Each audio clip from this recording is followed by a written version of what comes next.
Hi hello నమస్తే welcome to film fax. నేను మీ సమ్రాట్ తెలుగులో. రవితేజ అండ్ కిషోర్ తిరుమలతో సినిమా ఎప్పుడో అనౌన్స్ అయింది. దానికి అనార్కలి అనే టైటిల్ కూడా పెట్టేశారు అప్పట్లో. ఇది వర్కింగ్ టైటిల్ అని త్వరలోనే సెట్కి వెళ్తామనే కూడా చాలా పుకారైతే సినీ ఫీల్డ్లో హల్చల్ అయితే జరిగినాయి. కానీ ఇప్పుడు మాస్ జాతర సినిమా వల్ల ఇది ప్రీ ప్రొడక్షన్ కొంచెం ఆలస్యం అవుతుందని చెప్పుకోవాలి. కిషోర్ తిరుమలతో రవితేజ కాంబినేషన్లో రాబోతున్న ఈ సినిమా టైటిల్ అయితే మార్చడం జరిగింది ఈ మధ్యన. భర్త మహాశయులకు విజ్ఞప్తి అని టైటిల్ మార్చారు.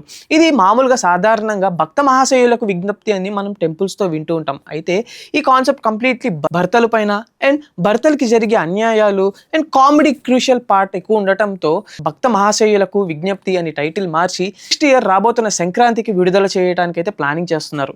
ఎందుకంటే ఇప్పుడు ఈ అక్టోబర్ 31st మాస్ జాతర రవితేజ సినిమా అయితే విడుదలకి సిద్ధమయ్యింది. సో ఈ నెక్స్ట్ వచ్చే సంక్రాంతికైనా సరే ఈ Kishore Tirumala and with the combination of Raviteja గారి సినిమా రిలీజ్ చేయడానికి అయితే ప్లాన్లో ఉంది. అండ్ ఈ షూటింగ్ కూడా సరివేగంగా కంప్లీట్ చేసుకుంటున్నారంట.